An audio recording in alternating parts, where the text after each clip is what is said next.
우리 하나님 말씀 누가복음 4장 1절에서 2절 말씀입니다. 누가복음 4장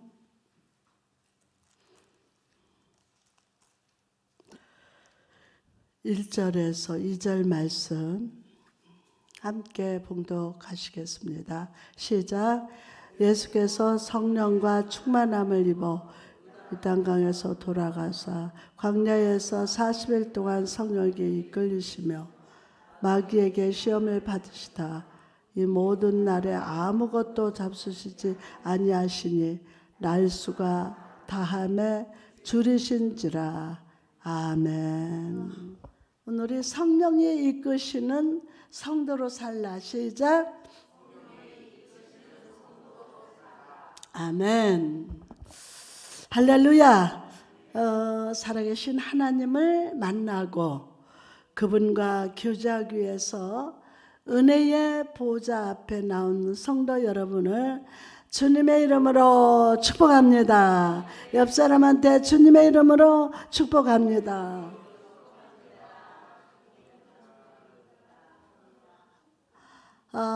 저는 여러분 각 사람이 거룩한 성령님과 만나고 거룩한 은혜를 경험하기를 바랍니다.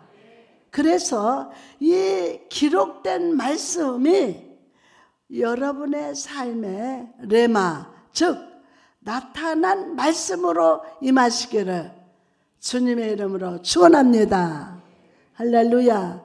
자, 오늘 꼭 하나님 이렇게 만나는 축복을 더 받을 저다.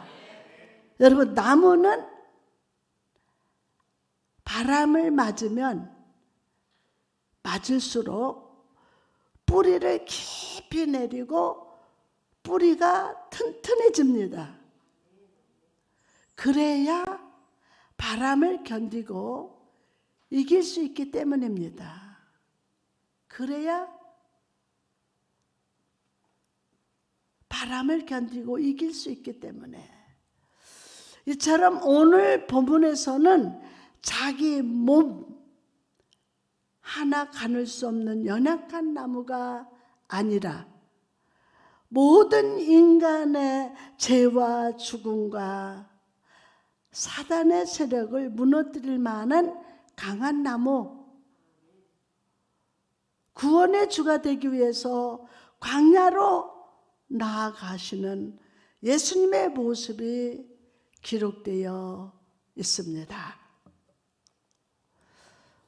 그리고 이런 예수 그리스도의 모습은 시험과 고난의 바람이 끊이지 않는 세상을 사는 우리에게 중요한 영적 진리를 가르쳐 줍니다.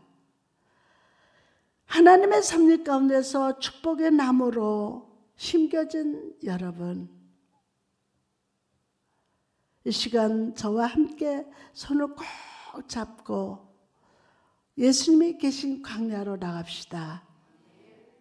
그리고 이 시간 하나님의 자녀로서 그리스도인으로 강건함을 회복하기를 주님의 이름으로 축원합니다.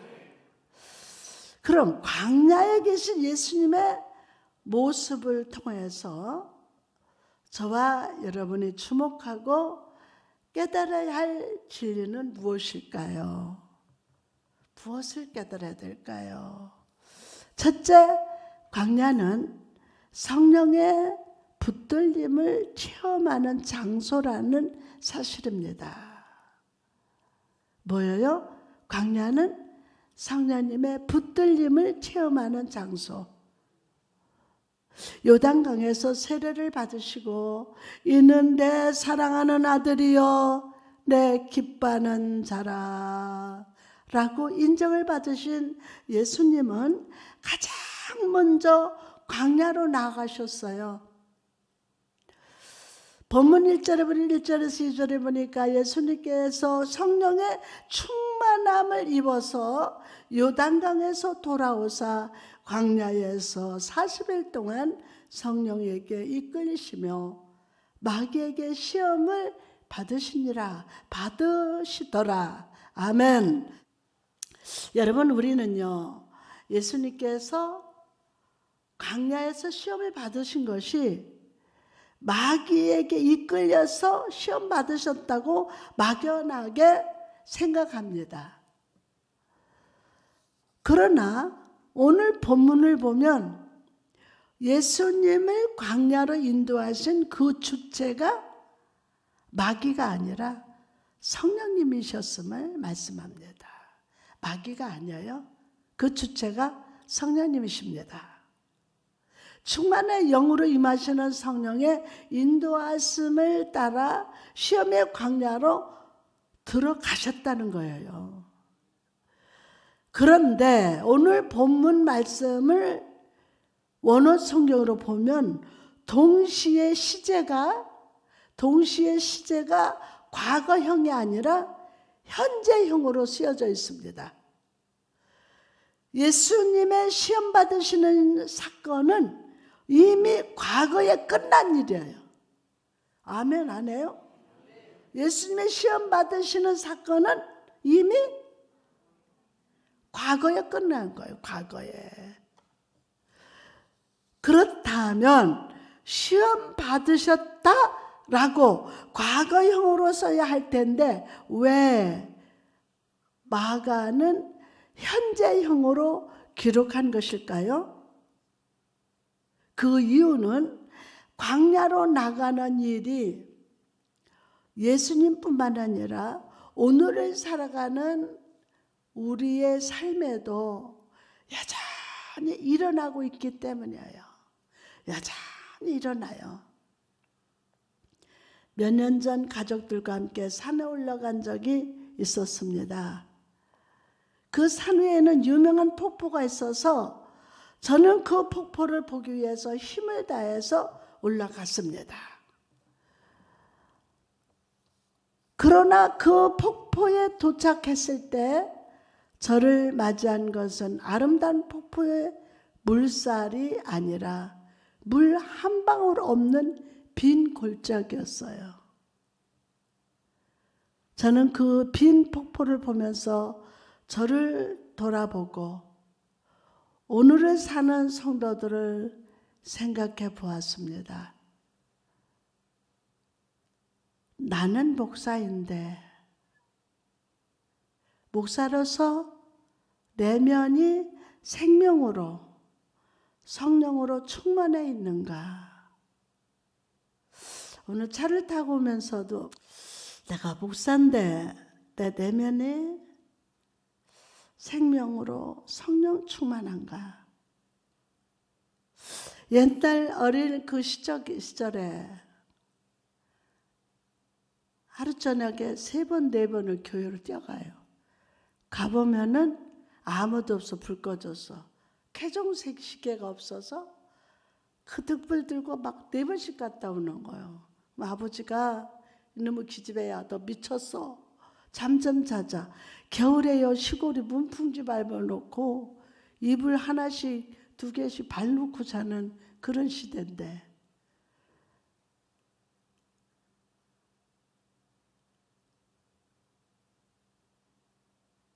그리스도인으로서 이 세상 속에 생명의 생수를 공급하고 있는가? 목사로서 생명의 생수를 내가 공급하고 있는가?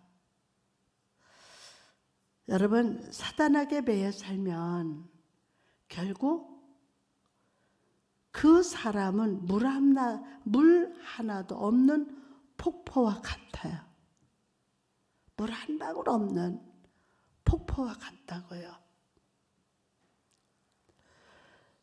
그러나 진정 복 있는 사람은 악인들의 길을 따르지 아니하며 죄인들의 길에 서지 아니하며 오만한 자들의 자리에 앉지 않습니다. 오히려 성령의 붙들림 받아 성령의 인도하심을 따라 살아가는 사람이 진정 복 있는 사람임을 믿으시기 바랍니다. 자, 그럼 성령의 붙들림 받은 사람은 어떤 사람입니까? 바로 성령 안에서 묵상하는 시간을 기뻐하는 사람이에요. 떠들썩하면 시골에 가면은 양철로 이렇게 지붕을 얹어놔요. 비가 오면 막 소리가 얼마나 나, 빗소리가 양철 소리가 막 다다다다다다.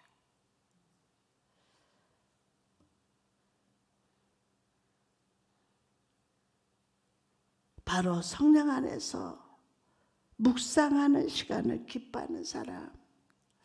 오늘 하루를 시작하면서 하나님 앞에 예배드리고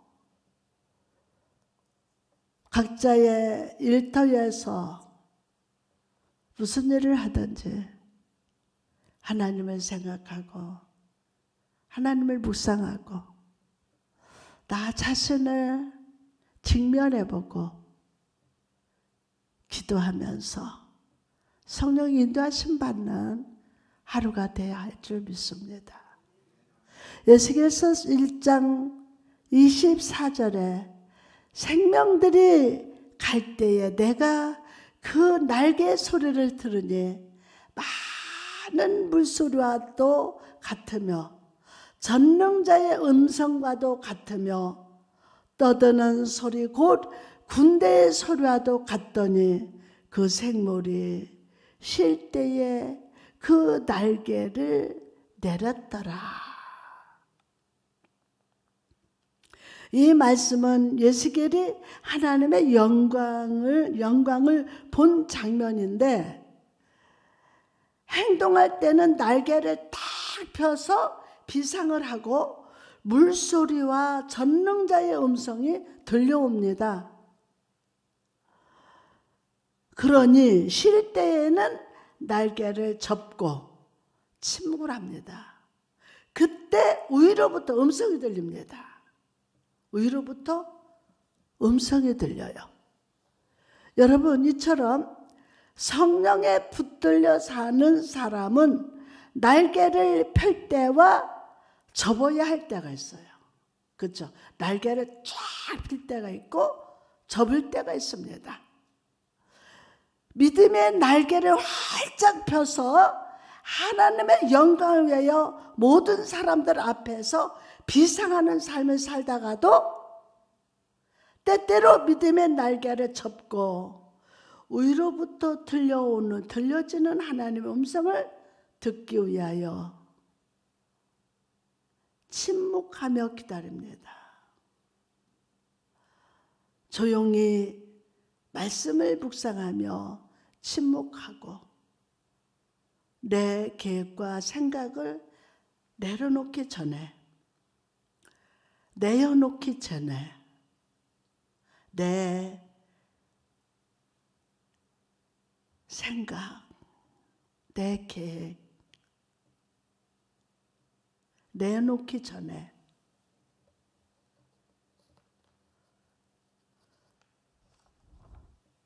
손과 마음에 취하였던 것을 내려놓는 시간이 바로 듣는 시간.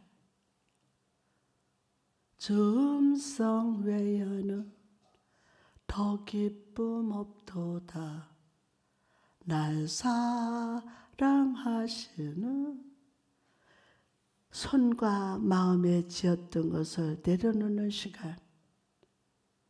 바로 듣는 시간. 날개를 접는 시간이라는 겁니다. 이런 날개를 접는 침묵이 있을 때 위로부터 성령이 임하시고 그분이 우리를 가르쳐 주십니다. 가르쳐 주세요.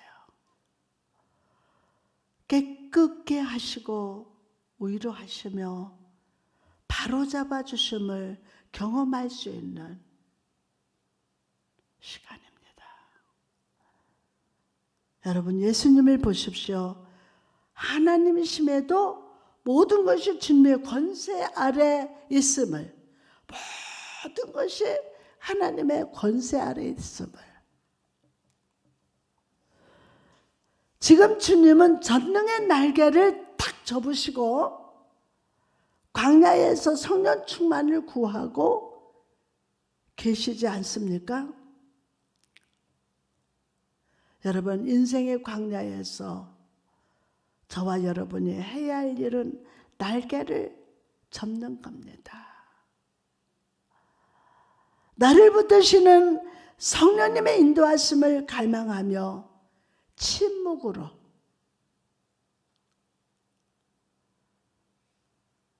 위로부터 들려오는 음성을 들어야 함을 믿으시기 바랍니다. 초대교회 성도들 보십시오. 로마 황제의 극심한 핍박과 환난 속에서 그들이 한 일이 무엇입니까? 무엇을 했어요? 사도행전 9장 31절에 보니까 온 유대와 갈릴리와 사마리아 교회가 편안하여 든든히 서가고 주를 경외함과 성령의 위로로 진행하여 수가 더 많은지라. 아멘. 계속되는 환난과 고난과 절망 속에서도 교회는 더욱 편안했고 든든히 서 있었습니다. 요즘 우리 교회 성도들 여러분, 우리 교회를 설교하면서 다 바라보면 정말 요란하고 정말 힘들었고 싸우고 난리 났던 것이 잠잠해졌어요. 다 금벽들에 대해서 얼마나 침착하고 바깥으로 안으로 기도하면서 교회를 지키고 또 성령 충만해서 자기 자리 지키며 믿음으로 하나님을 바라보고 하나님과 교제하고 하나님의 주시는 은혜로 신앙생활하는 것을 목사님은 보고 있습니다. 오히려 제가 열정을 내지 못하고 아이고 힘들어 아파 이러고 있었던 모습을 제가 보고 있습니다.